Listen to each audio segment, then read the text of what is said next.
মেলা মানেই হচ্ছে স্মৃতিচারণ করা। আসলে আমরা তো এখন বড় হয়ে গেছি, তাই না? ছোটবেলায় কত মেলায় ঘুরতাম।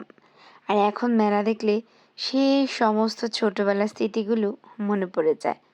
এই তো দেখতে পাচ্ছেন এই মেলাটা। এইটা অনেক বছরের পুরনো একটা মেলা আমাদের এখানে হয়। তো এটা হচ্ছে একটা মাজার ভিত্তিক মেলা। প্রতি বছর এখানে ওরস মাহফিল হয়।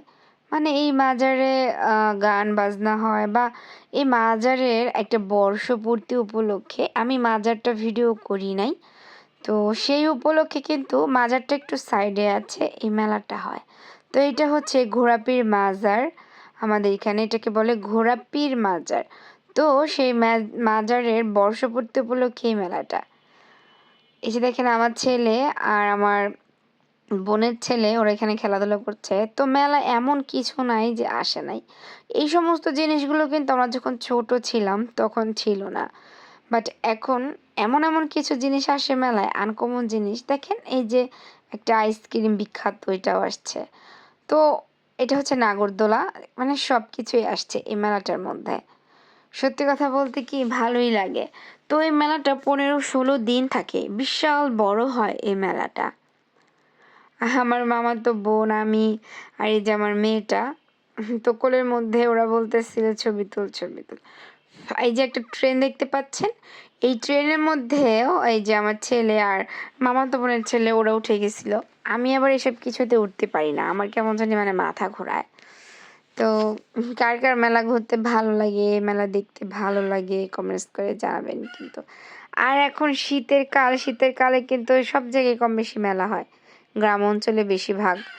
তো এই মেলাটা মানে অনেক বছরের পুরানো। ছোট্টবেলায় আসতাম মার হাত ধরে, বাবার হাত ধরে কত কিছু কিনতাম। আর এখন দেখেন আমি বড় হয়ে গেছি, আমার ছেলে মেয়েদের জন্য আমি কিনছি বা ওদেরকে কিনে দিচ্ছি। তো এই যেটাকে নৌকা বলে না কি আমি জানি না, এগুলোর নাম আসলে আমি জানি না। সব কিছুর মধ্যে আমার ছেলে উঠেছিল। আর এই নাগরদোলাটার মধ্যে উঠেছিল আমার মা আর আমার ছেলে, কারণ ও তো ছোট মানুষ, ওঠার জন্য অনেক জিদ করতেছিল। এই যে আমার মা আর ছেলে উঠতেছে, সাথে মামাতো বোনের ছেলেও ছিল। আমি এসবে আবার উঠতে পারি না, আমার খুবই ভয় লাগে। কিন্তু ছোটবেলায় প্রচুর উঠতাম। ছোটবেলাতে তখন ছিল আমাদের কাঠের গুলো। কার কার এলাকায় এখনো কাঠের গুলো পাওয়া যায়? আমি এখনো কাঠের গুলো দেখিই না, মানে এখন দেখতেই পাই না যে কাঠের নাগরদোলা ছিল। অনেক দ্রুত ঘুরতো। আমার মনে আছে আমাদের স্কুল মাঠে নাগরদোলা হতো কাঠের। এই মেলাটা স্কুল মাঠে হতো আগে। আর এই যে এদিকে আমার মামাতো বোন, সে খাচ্ছে হচ্ছে ঝালমুড়ি। ঝালমুড়িটা নাকি অনেক মজা ছিল। আমি ঝালমুড়িটা আসলে খাই নাই।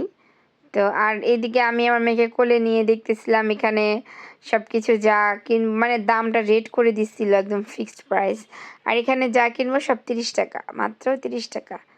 তো আমি এখান থেকে বেশ কিছু জিনিস নিয়েছিলাম আমার জন্য, আমার মেয়ের জন্য, আরেকটা মানুষ ছিল তার জন্য।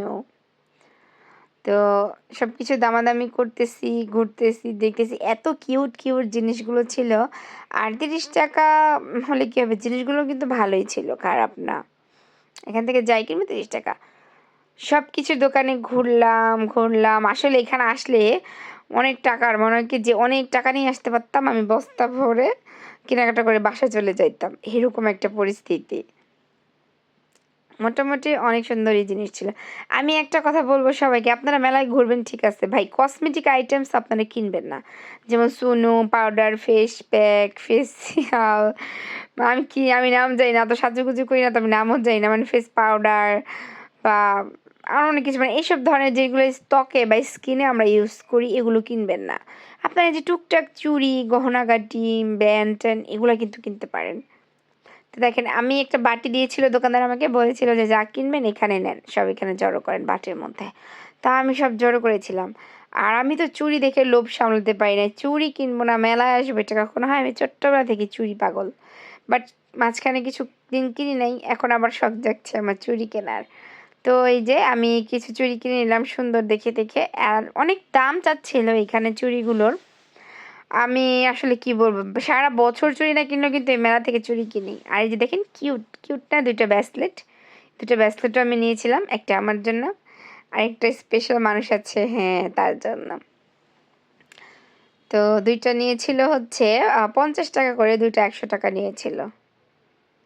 অনেক ভালোই লেগেছিল।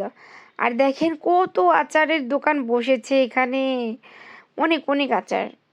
মানে এগুলো খেতেও কিন্তু মানে কি বলবো, আমার কাছে আনহাইজেনিক লাগলো। কারণ পাশে দিয়ে মানুষ হেঁটে, হেঁটে যাচ্ছে, সেগুলো ধুলাবালি দিয়ে আচারে পড়তেছে। আমি খাই না। আর তারপরে আমরা ঘুরে, ঘুরে পেঁয়াজের দোকানে ঘুরতেছিলাম। অনেকগুলো দোকান সিরিয়াল করে মানে দেখে কিনতে হবে যে কোন দোকানের পেঁয়াজগুলো বেশি ভালো খেতে হয়। কারণ একেক দোকানেরটা একেক রকমের স্বাদ। তো এই যে আমি আর মা লাস্টে একদম শেষে একটা দোকান পেয়েছি, সেখান থেকে গরম, গরম ভেজে উঠাচ্ছে। ওখান থেকে কিছু পেঁয়াজ নিয়েছিলাম। দেখেন, এই পেঁয়াজগুলো আগে খেয়েছি ১২০ টাকা কেজি, ৩০ টাকা কেজি। এখন এই পেঁয়াজের দাম ৩৮০ টাকা কেজি। মানে কি অবস্থা! তো পেঁয়াজও কেনা শেষ। এখন এই যে মিষ্টি-টিষ্টির দোকানে এগুলো দেখেন কি বলেন তো?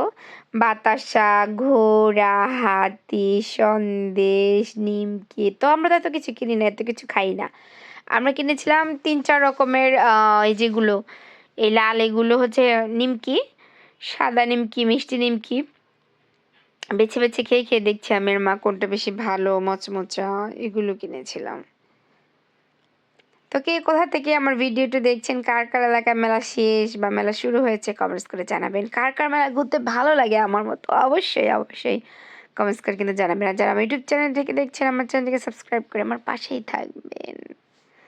তো অবশেষে আমি এই যে এখান থেকে ৫০ গ্রাম, ৫০ গ্রাম, ১০০ গ্রাম করে নিমকি নিয়েছি ২ রকমের। আরেক দোকান থেকেও নিয়েছিলাম। তো ৩-৪ রকমের, ৪ রকমের নিমকি নিয়ে বাসায় গো। তো যারা এতক্ষণ কষ্ট করে আমার ভিডিওটি দেখলেন সবাইকে, সবাইকে অনেক ধন্যবাদ। আসসালামু আলাইকুম।